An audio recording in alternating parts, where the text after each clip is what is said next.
Halo semuanya, selamat datang di Explainer kita kali ini, bareng saya dari Rosie Master SSW. Kalau kamu adalah anak muda Indonesia, mungkin baru aja lulus SMK, SMA, atau emang pekerja lapangan yang lagi cari batu loncatan karir, kamu ada di tempat yang pas banget.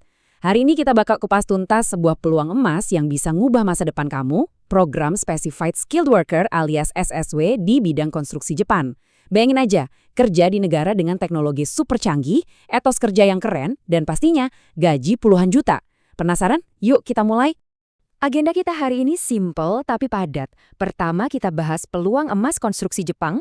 Kedua, 3 kategori SSW konstruksi. Ketiga, potensi gaji dan tunjangan. Keempat, perbandingan LPK dan jalur mandiri. Kelima, syarat dan ujian SSW. Dan terakhir, gimana caranya mewujudkan karir kamu di Jepang. Kita masuk ke bagian pertama, peluang emas konstruksi Jepang. Pertanyaan terbesarnya, kenapa sih Jepang tiba-tiba nyari banget tenaga kerja dari Indonesia? Coba perhatikan angka ini, 28 juta rupiah per bulan. Gede banget kan? Ini bukan angka karangan loh.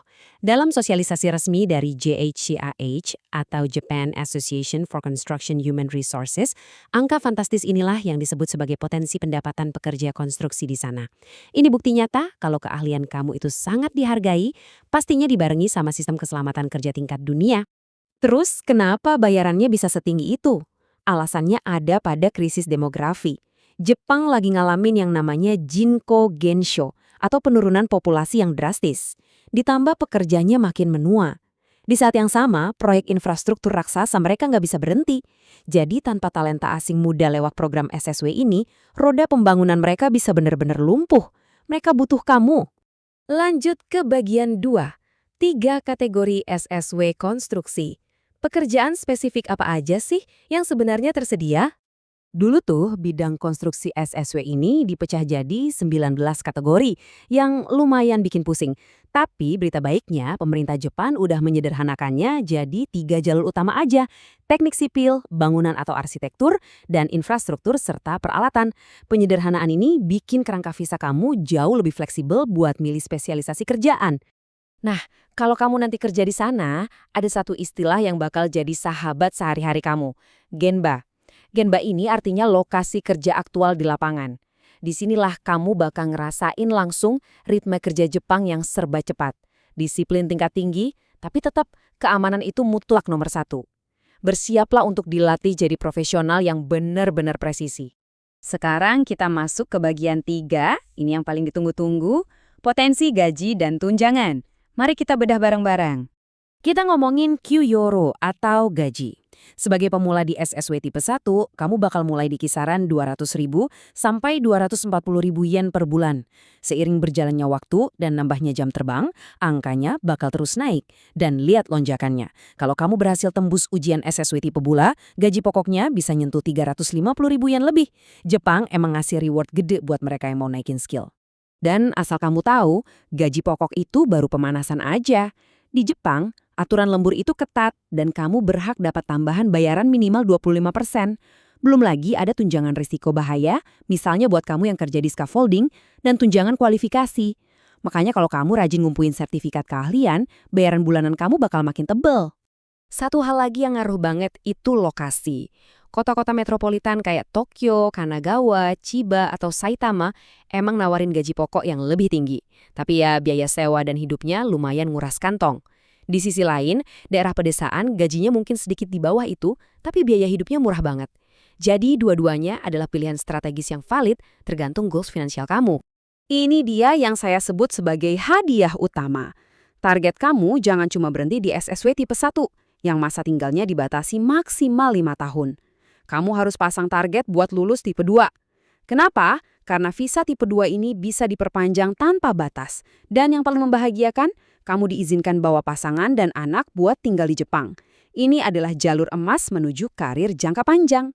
Masuk ke bagian 4, LPK versus jalur mandiri. Mending lewat lembaga atau berjuang sendiri nih? Kita bedah secara objektif ya. Lewat LPK atau lembaga pelatihan kerja itu nawarin rasa aman. Pelatihannya terstruktur, dokumen diurusin, dan mereka punya link langsung ke perusahaan. Kamu tinggal fokus belajar. Di sisi lain, kalau kamu pilih jalur mandiri, kelebihannya adalah kebebasan. Nggak ada ikatan kontrak, Dan tentunya hemat biaya awal gede banget karena motong fee perantara. Tapi kita harus realistis lihat tantangannya. LPK itu butuh modal awal yang lumayan besar dan biasanya kamu terikat kontrak jangka panjang. Terus gimana dengan mandiri? Kamu butuh disiplin super tinggi, dokumennya rumit, saingannya ketat, dan bahasa Jepang kamu harus bener-bener oke. Makanya banyak anak muda yang ngakalin ini dengan ikut kelas online atau grup belajar mandiri biar tetap dapat materi matang tanpa bayar mahal di depan. Oke, masuk ke bagian 5, syarat dan ujian SSW. Apapun jalur yang kamu pilih, ini dia rintangan yang harus kamu taklukkan. Cuma ada 3 langkah konkret. Pertama, kuasai bahasa Jepang minimal level JLPTN 4 atau JFT Basic A2.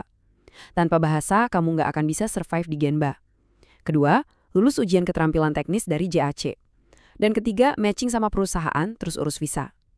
PR terbesar kamu saat ini cuma satu, kuasai bahasanya dulu.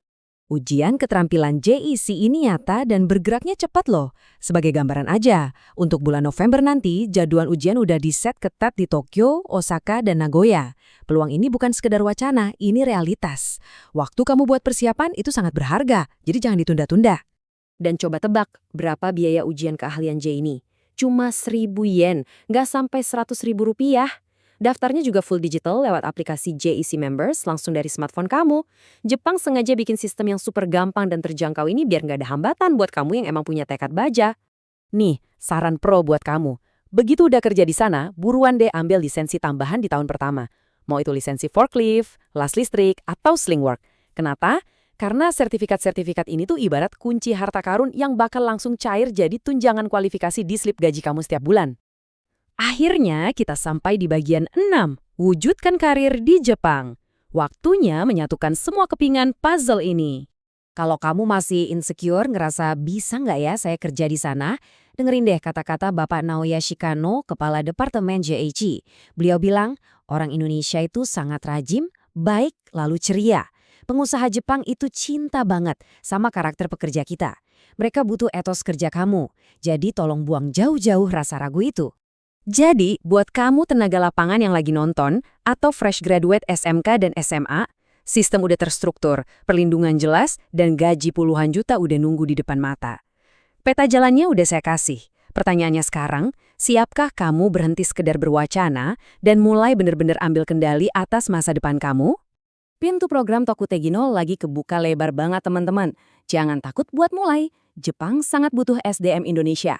Mulailah belajar bahasa Jepang hari ini juga. Bisa dari buku latihan soal, ikutan Zoom, atau private class.